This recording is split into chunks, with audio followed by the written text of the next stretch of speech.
So today I'm going to talk about Dakota-isms. So there are a lot of cultural things that we have done at our firm to create structure and ways of doing things, and we call them little Dakota-isms. So it's really completely our culture. And so obviously you're listening to this, you're new to the firm. I want to tell you a couple of them, and I'll give you the through line.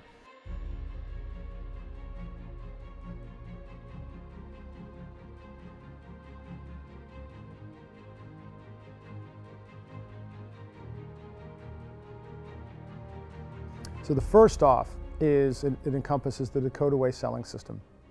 So the Dakota Way, number one, is we grow apples and we sell them to apple buyers. We don't grow apples and try to sell them to orange buyers.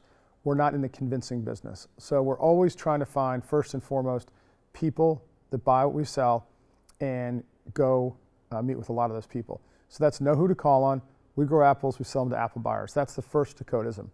The second Dakota-ism is when you actually get the meeting with the apple buyer, you have to become a master messenger. You have to bring your story to life. So it's incumbent upon us as salespeople to be able to become a master messenger, a master storyteller, and bring that story to life. You don't want to spend an hour with somebody, have them leave the meeting and say, geez, I have no idea what Guy or Edgewood even does. And so that's point number two. Point number three is have a killer follow-up system. So good salespeople generally can get a lot of meetings and they can even tell a great story. However, all the follow-up in the coming weeks and months is what really determines whether someone can get great results and have success in sales or not. So having a killer follow-up system means entering all your information into Salesforce of the people that you meet with, date, etc. So then you can go back and create reports and do all of your follow-up. So that's the killer follow-up system. So those are the Dakota-isms. We grow apples, sell to apple buyers, be a master messenger, have a killer follow-up system. Now another one of my favorites is walk the 8 feet. It originated back on our office in Haverford, Pennsylvania, where Peter Wilson, who's on our sales team, we were in a very small office with a pit table in the middle, offices on the sides, and across the room was about an 8-foot walk. And across there was a guy that we rented space to named Jerry McDonald. Well, Peter Wilson had all these questions and everything, and one day I walked in, I'm like, Pete, that guy right there in the office you can just walk in and knock on his door and ask him a question.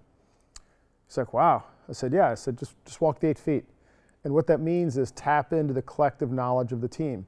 So if you're new to the company and you have all these teammates with all this knowledge, don't be afraid to ask. And that's really the point. We should be tapping into the collective knowledge of the company. So that is the Dakota-ism, walk the 8 feet. Now the next Dakota-ism is don't go cowboy. And what that means is we work as a team at the company. And don't go cowboy in a sales parlance means this. We talk every day, 8 o'clock every day, talking about investment sales, touch base, sales meeting, what everybody's working on and everything. What going cowboy means is that you have this unbelievable opportunity and you decide not to talk to anybody about it for a week, for 2 weeks, for 3 weeks. And then you spring it on the group out of nowhere. And what we define that as going cowboy. And why going cowboy is so bad by not sharing what you're doing so people can help you is that you don't know around the company, around your table, on your team, who might have heard something, who might have an experience with a problem that you're dealing with, who might be able to help shepherd you through the process. And so the whole goal is to act as a team and push all that information into the table, if you will, and don't go cowboy, right? And share information so people can help you. And that's really the point is don't go on cowboy is don't be that single person going off on your own.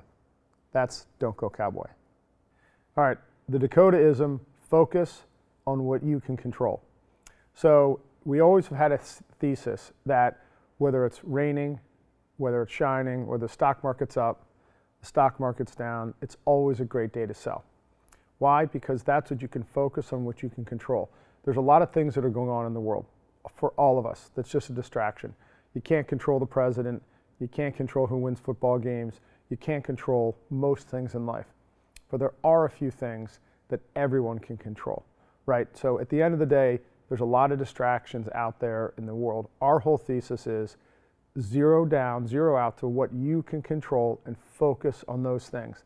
And for the most part, try to forget everything else. So that's really the core principle of the Dakota Way is focus on what you can control. Dakota-ism, turn your brain off. Most of us, a lot of us, everyone in the world, okay, can get paralysis by analysis. You can overthink something. You can think something too much, and it constrains you, it freezes you so you don't take action. And our little mantra within the company on the sales side was always turn your brain off. What really means, kind of Nike, just do it. So stop overthinking it, turn your brain off, and just do it.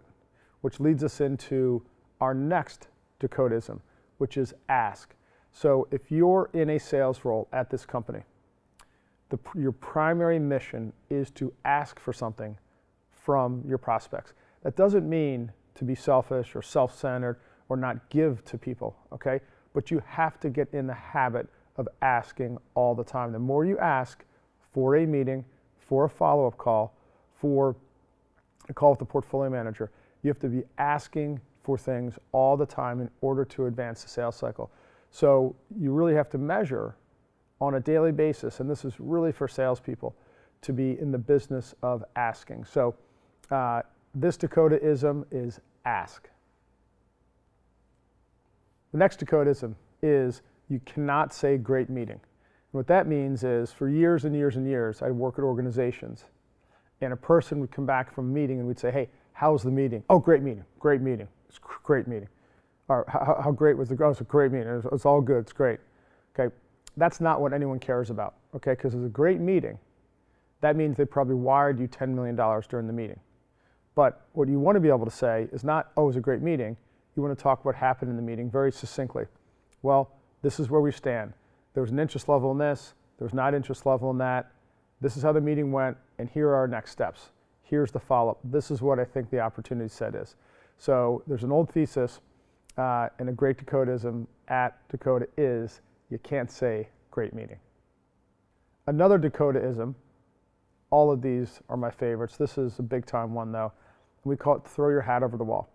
Sometimes the most important thing is just to get started. And you really sometimes just have to force yourself to get started and throw your hat over the wall. And in the technical terms, when you throw your hat over the wall, if you want to get your hat, you have to actually go over the wall to get it. And so in the same way, we can talk about throwing your hat over the wall if you want to get something done by setting up a meeting and putting it on the calendar. Whatever it is, whatever can force you to start something, the way that we threw our hat over the wall when we first did our conference, we didn't know how to do a conference. So you know how we threw our hat over the wall? We called up the venue, we booked the meeting, we put the deposit down, and we had to throw a conference in 90 days. That is the definition of throwing your hat over the wall. You just got to do it, right? Put it on the calendar, make a commitment. Do something where you really can't come back from it, because then it forces you and everyone to figure it out. So throw your hat over the wall. It's one of my favorite Dakota-isms. So throw your hat over the wall, one of my favorite Dakota-isms. So what's the significance of all of these Dakota-isms? At the end of the day, every company has its own sort of tenor and personality and culture. Our culture is all tied to growing our teammates so people can have unbridled growth at the company. Along the way, though, we have to operate based upon a certain set of principles. And if you look at everything that I went through, right, all of the Dakota-isms all have a through line, they all have a theme.